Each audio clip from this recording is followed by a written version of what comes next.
Video kana keessatti kan isinitti agarsiisu akkaataa ittiin bilbila keessan qofatti fayyadamuudhaan dhaggeeffattoota koo online irratti qarshii 10,000 hanga 15,000 argachuu akkaataa ittiin dandeessan qabadhee isiniif dhufee jira.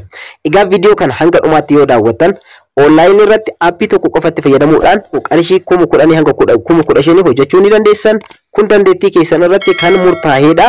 Sanii olis hojjechuu dandeessan, sanii gatis hojjechuu dandeessanii garuu wifi yookaan immoo data free yoo qabaattan yeroo keessaniif fayyadamtanii bilbila keessan qofatti fayyadamuudhaan dhaggeeffattoota koo qarshii kana hojjechuu ni dandeessanii online irratti jechuudha.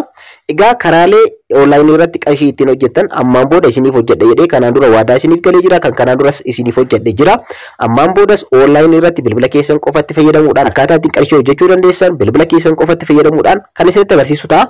Har'as appii ajaa'ibaa qabadhee isiniif dhufee jira. Appiin kun online irratti qarshii kan isiniif kafaluudha. Egaa gaafii namoota baay'ee kan ta'e immoo dhaggeeffattoota koo appoota akkanaa qabadhee yeroo isiniif dhufutti payment method isaatti rakkoodha. Baay'een keessan warroon Itoophiyaa keessatti argamtan dhaggeeffattoota koo PayPal argachuudhaaf baay'ee rakkachaa jirtanii. PayPal argachuu hin dandeenye warroonni jettan jirtanii appiiwwan akkanaa fi akkanumallee weebsaayitoonni adda addaa kan qarshii kafalan online irratti jechuudha. Karaa PayPalitiin kafalu. So yeroo itti aanu dhaggeeffattoota koo Itoophiyaa keessa teessanii akkaataa ittiin akkaawuntii PayPal isa sirrii banachuu dandeessan isinitti agarsiisa. Viidiyoowwan baay'een hojjetamanii jiranii PayPal Itoophiyaa keessatti leegaalii miti, seera qabeessaa miti jechuudha Itoophiyaa keessatti. Garuu dhaggeeffattoota koo tooftaa yookaan mala ittiin Itoophiyaa keessa teessanii PayPal ittiin banachuu dandeessan viidiyoo tokko qabadhee isiniif dhufa. Yeroo baay'ee appii akkanaa kanarratti yeroo hojjedhutti payment method rakkoo kan ta'e karaa baankiitiin appoonni kunniin baay'een isaanii hin kafalanii. Sababni isaas karaan isaan ittiin kafalan karaa PayPalitiin baay'een isaanii yookaan immoo karaa cryptocurrency adda addaatiin. So yeroo itti aanutti PayPal Itoophiyaa keessa teessanii akkaataa ittiin banachuu dandeessan isinitti agarsiisa. Already akkuma isiniif ibsuudhaaf yaaletti Itoophiyaa keessa teessanii PayPal seera qabeessaa miti, garuu tooftaa yookaan mala ittiin fayyadamtanii PayPal sirrii ittiin banachuu dandeessan yeroo biraa dhaggeeffattoota koo viidiyoo qabadhee isiniif dhufa. Steppiidhaan isinitti agarsiisa. Yeroo itti aanutti na eeggadhaadha. Har'aaf garuu dhaggeeffattoota koo akkaataa ittiin appii kana qofatti fayyadamtanii online irratti qarshii hojjechuu dandeessan kan isinitti agarsiisu ta'a. Yeroo itti aanu immoo akkaataa ittiin qarshii asirratti hojjettan baafachuu dandeessan illee isinitti agarsiisa. Karaa kamiin kafala kan jiru appiin kun karaa PayPalitiin ni kafala. Akkanumallee karaa mobile kaardiitiin illee ni kafala. Akkaawuntii isaa banattanii akkaataa ittiin qarshii walitti funaannachuu dandeessan isinitti agarsiisa. Step itti aanu immoo akkaataa ittiin baafachuu dandeessan kan isinitti agarsiisu ta'a. Nageenya isin daganne. Assalaamu alaykum wa rahmatullahi wa barakaatu. Ashama harka fuunee akkam jirtan dhaggeeffattoonni YouTube chaanaalii Soofuma Raab. Bakkuma jirtanitti nageenyi kan koo kan jaalalaa fi kan kabajaa isin haadha qabachaa har'as barnoota addaatiin walitti deebinee jirra. Viidiyoo kana keessatti akkaataa ittiin bilbila keessan qofatti fayyadamuudhaan online irratti qarshii hojjechuu dandeessan isinitti agarsiisa. Warroonni yeroo jalqabaatiif gara YouTube chaanaalii kanaatti dhuftan subscribe gochuudhaan gara maatiiwwan keenyaatti dabalamaadha. Viidiyoo kana like, share gochuudhaan hiriyoota keessanii dhaqqabaadha. Amma daai gara barnoota keenyaatti ceena. Duraan dursitanii dhaggeeffattoota koo Play Store keessan irra ni seentanii appii kana search gootanii ni buufattan jechuudha. Ergasii immoo bakka search baarii kana irratti dhaggeeffattoota koo kilik gochuudhaan akka screen irratti isiniif barreesse kanatti barreessitan jechuudha. Private Pay jedhaati barreessaadha. Ergasii immoo search godhaa. Egaa appoota baay'eetu isinii dhufa. Appoota kanneen keessaa kan dogongora dhaggeeffattoota koo isa jalqaba irratti argamu Private Pay kan jedhu kana irratti kilik gochuudhaan egaa appiin kun hangammaatti nama 100 oltu buufatee itti fayyadamee jira. Riiviin isaaf kennamillee 4.4dha. Urjii 4.4 kennameefii jira.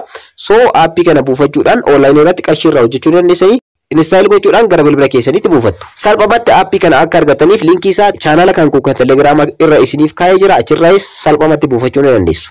Egaa install godhee haa geessuuti. Ergasii immoo walitti deebina. Akkuma asirratti argattan appicha install godhee jira. Ergasii immoo open gochuudhaan keessa seentu.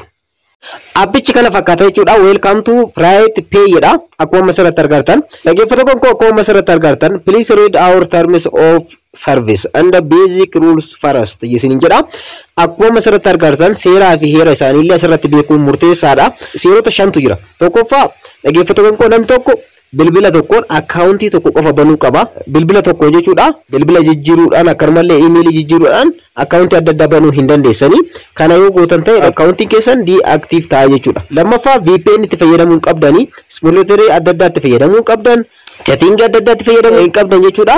Egaa wantoota kanneen irraa of eeggannoodha. Keessattuu namni tokko akkaawuntii tokko bilbila isaa irraa qabaachuu qaba. Akkaawuntii tokko qofa banata jechuudha. Appii kanaan lammaffaa VPN itti fayyadamuu hin qabdanii. Egaa wantoota kanneen of eeggannoo gochuu qabdu jechuudha. Fakkeenyaaf amma VPN itti fayyadamaa jira waan ta'eef akkaawuntii kana osoo hin baniin VPN ofirraa cufee isinitti agarsiisa. Akkuma amma asirratti argartan VPN kun banaa ture kanaafiyyuu ofirraa ni cufaa jechuudha. Disconnect godha. Ergasii immoo dhaggeeffattoota kan koo akkaawuntii akkaataa ittiin banachuu dandeessan akkamitti akka itti fayyadamtan of eeggannoon guddaan isin gochuu qabdan VPN fi akkaawuntii baay'ee bilbila tokko irratti banuu hin qabdani. Akkaawuntii tokko qofatti fayyadamuu qabdan bilbila tokko irratti VPNs fayyadamuu hin qabdan. Gonkumaa wantoota kanneen yoo kan gootan ta'e dhaggeeffattoota kan koo akkaawuntiin keessan battalumatti deactive ta'a jechuudha. Hanga feetan qarshii irraa hojjetanis argachuu hin dandeessanii deactive ta'a. Wantoota kanneen shanan irraa of eeggannoo godhaadha. Ergasii immoo akkaawuntii banachuu yoo barbaadan dhaggeeffattoota kan koo akkana keessa gad dhufuudhaan continue with Google kan jedhu kana irratti kilik gochuudhaan Google keessan wajjin connect gootanii akkaawuntii mataa keessanii banachuu ni dandeessu. Ergasii imeeliiwwan bilbila keessan irratti argaman keessaa tokko ni filattanii fi dhaggeeffattoota kan koo ergasii immoo continue kan jedhu kana irratti kilik gootanii ergasii immoo dhaggeeffattoota kan koo how old are you isin jedha umrii keessan ni guutanii umrii keessan waggaa 18 gad tasuma gochuu hin qabdanii. Ergasii immoo jendarii keessan ni guutanii fi male waan ta'eef male ni guuta. Ergasii inni itti aanu immoo optional waan ta'eef bira dabartu continue jettan. Akkuma asirratti argartan notificationin isin ga'ee jira okay jettanii asirratti dhaggeeffattoota kan koo doolaara isin fiduu danda'a. Bilbila irraa bilbilatti garaagarummaa qaba waan ta'eef kanatti aansee over $50 kan jedhu san filadhaa fi namoonni tokko tokko garaagarummaa qaba waan ta'eef yeroo banu ergasii okay jettanii egaa keessa yeroo seentan akkaawuntii mataa keessanii bantanii jirtanii jechuudha. Akkuma asirratti argartan isa dhumaa kanarratti dhufuudhaan bakka nama isinitti agarsiisaa jiru kanarratti bakka akkaawuntiin keessan itti argamudha. Egaa asirratti dhaggeeffattoota kan koo karaa PayPal-tiin, karaa gift kaardiitiin, akkanumallee taangoo kaardiidhaan, akkanumallee dhaggeeffattoota kan koo bilbila keessan riichaarjii gochuudhaan asirratti moobaayilaan kaardii moobaayilatiin illee argachuu ni dandeessan jechuudha. Dhaggeeffattoota kan koo kana fakkaata. Ergasii immoo akkuma asirratti argartan akkaawuntii keessan irratti kan argamu duwwaadha. Watoko koinii duwwaa qabdanii egaa dhaggeeffattoota kan koo akkuma asirratti argartan koiniin $3,000 duwwaa tuqaa lamaadha. Koinii $10,000 yoo jettan $1, koinii $4,900 yoo jettan immoo $5 akkanuma jechaa deema jechuudha. Akkuma asirratti argartan so haga $50 hojjechuu ni dandeessanii koiniiwwan kanneen yeroo hojjettan ergasii immoo gara doolaratti jijjiiruu dandeessanii amma duraan dursitanii wanti isin gochuu qabdan akkana keessa gad dhufuudhaan dhaggeeffattoota kan koo koinii 500 argachuudhaaf referral linkii an screen irratti isiniif barreesse kanatti fayyadamtanii jechuudha. Referral linkii screen irratti isiniif barreesse jira isatti ni fayyadamtu. Erga itti guutanii booda submit yeroo jettanitti asitti koiniin ni dabala jechuudha. Koiniin keessan ni dabala. Nama tokko referral yoo gootan linkii keessa jechuudha ni dabala jechuudha. Ergasii asirra dhuftanii submit kan jedhu kanarratti kilik gootanii ergasii koinii 500 kana ni argattu. Akkuma asirratti argartan koinii 500 argadhee jira jechuudha referral linkii kana. Isinis dhaggeeffattoota kan koo karaa Telegiraamaatiin, karaa Feesbuukiitiin invite gootan jechuudha. Invite friends kan jedhu kanarratti kun referral linkii keessanii isa keessan jechuudha. Asirratti argattu. Isarratti kilik gochuudhaan ergasii immoo koopii gootanii linkii san koopii erga gootanii booda karaa Telegiraamaatiin, karaa Feesbuukiitiin namootaaf erguudhaan koinii 500 wajjin walitti sassaabachuu ni dandeessu jechuudha. Salphumatti jechuudha dhaggeeffattoota kan koo $5 argachuudhaaf koinii meeqa isin gaafata jechuudha 4,900 isin gaafata. So asirratti immoo akkuma asirratti argartan nama muraasaaf 100 ergitan fakkeenyaaf karaa Telegiraamaatiin, Feesbuukiitiin, Imootiin kanaan linkii kana ergitanii namni kun kan itti fayyadamu ta'e salphumatti koinii 50,000 argatanii jechuudha. Salphumatti $5 argatanii jirtanii jechuudha. So karaa ittiin argatan tokko kanaadha. Referral linkii kana namootaaf erguudhaan referral linkii keessan bakka itti argatan isinitti agarsiisee jira. Invite friends kan jedhu kanarratti kilik gochuudhaan referral linkiin keessan ka isa kanaadha jechuudha. Kanaan biroo immoo ittiin qarshii irraa argatan jechuudha. Asirratti sarbiiwwan adda addaatu jira. Asirratti viidiyoo tabsiisuudhaan teekstii adda addaatu wantoota adda addaatu jira jechuudha. Kanneen viidiyoo tabsiisuudhaan wantoota kanneen fayyadamuudhaan hunda isaayyuu keessa seentanii ilaalaadhaa yeroo narraa fudhata waan ta'eef kanneen tabsiisuudhaan viidiyoo tabsiisuudhaan geemii adda addaa taphachuudhaan asirraa koinii walitti sassaabachuu dandeessan. Inni biroo immoo dhaggeeffattoota kan lammaffaa irratti kan argamu irratti kilik gochuudhaan ergasii immoo halluu kan jedhu kana kilik gochuudhaan permission ni kennitanii fi appichaaf jechuudha. Private pay kan jedhu kana permission ni kennitanii fi ergasii gara isin deebisaa jechuudha. So haala kanaan permission erga kennitanii fi booda akkuma asirratti argartan geemii adda addaa taphachuudhaan geemiiwwan kanneen fakkeenyaaf G-Reward kan jedhamu ni beeytanii baay'een keessan viidiyoo irra hojjedhee jira. Aappii akka ajaa'ibaatti isiniif kafaluudhaanis isa Play Store irraa buufattanii akkaawuntii ni bantanii ergasii immoo itti fayyadamtan jechuudha. Daqiiqaa 3 erga itti fayyadamtanii booda koinii isiniif kenna jechuudha. Aappiiwwan kanneen Play Store irraa ni buufattan ergasii immoo Get to Cash ni beeytan baay'een keessan kanaan dura viidiyoo irra hojjedhee jira. Aappiiwwan kanneen buufachuudhaan asirraa jechuudha. Koinii isiniif laakka asirratti aappii kanatti kanneen buufattanii yookaan itti fayyadamtan ta'e egaa karaa kanneeniin aappiiwwan adda addaa buufachuudhaan geemiiwwan adda addaa buufachuudhaan taphachuudhaan koinii walitti sassaabatan jechuudha. Akkuma asirratti argatan karaa adda addaatiin jechuudha. Inni biraa immoo sarvii adda addaatiin riisarchii achirra asirratti na deemsiftu. Riisarchii kanarratti kooyinii hagan argattu.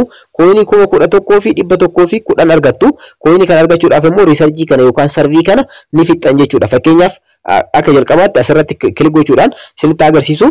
Jalqabarratti eessa akka jirtan ni guutan. Yes, I am from Ethiopia. Ethiopia keessa jiraachuu keessan other country illee ta'e isa kana filachuudhaan ergasii fakkeenyaaf Ethiopia keessatti argama. Ergasii haala kana jechuudhaan riisarchii kana ni xumurtan jechuudha. Haga dhumaatti ni deemtanii. Ergasii immoo I agree ka jedhu jira. Wantoota kanneen dubbisuudhaan irra walii galtanii riisarchii kana erga fixxanii booda sarvii kana erga fixxanii booda kooyinii hamma ta'e hamma 19,000 jedhame san isiniif kennaa jechuudha. Appiin kun wantoota kanneen maraa keessa deemuudhaan ilaalaadha. Sarviiwwan adda addaatu jira jechuudha.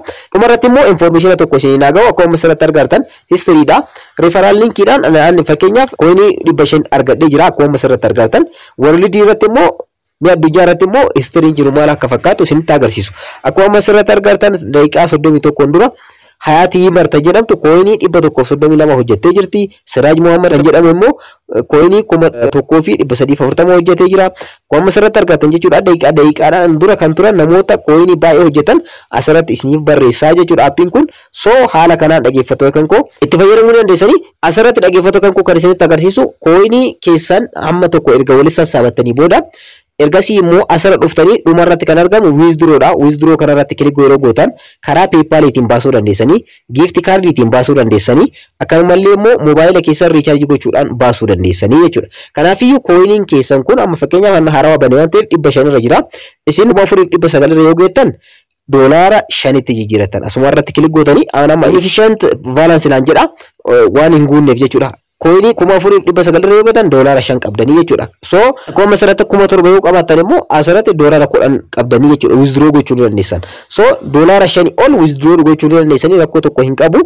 So haala kanaan karaa PayPal-itiin withdraw gochuu illee ni dandeessan. Gara PayPal-itiin withdraw akkaataa ittiin gootan yeroo biraa viidiyoo kana erga guutee booda akkanumallee moobaayila keessanii akkaataa ittiin kaardii moobaayilaatii guuttachuu dandeessan yeroo biraa viidiyoo isiniif hojjedha.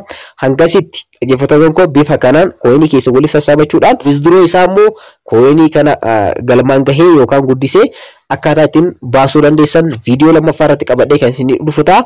Karaan baay'een immoo asirratti dhaggeeffattoota kan koo ittiin qarshii ittiin argattan tokko referral linkii kana namoota baay'eedhaaf karaa telegiraamaatiin sooshaal miidiyaatiin erguudhaaf nam tokko yoo kan itti fayyadamu ta'e referral linkii kana kooyinii 500 argattu waan ta'eef. Kooyinii 500 jechuun qixxee $1 jechuudha.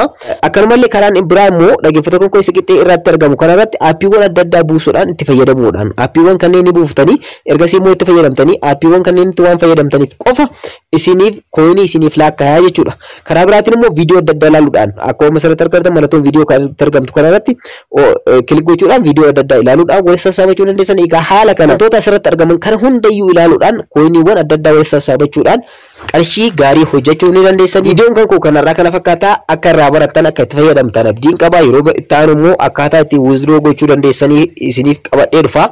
Akkanumallee akkaawuntii PayPal akkaataa ittiin barachuu dandeessan qabadhee kan isiniif dhufu ta'a. Viidiyoo kan koo asirratti xumuree jira. Warroonni YouTube chaanaalii kanaaf haaraa taatan subscribe godhaa. Viidiyoo kanallee like share gochuudhaan hiriyoota keessan dhaqqabadhaa. Yeroo biraa barnoota biraatti walitti deebina. Horaa bulaa.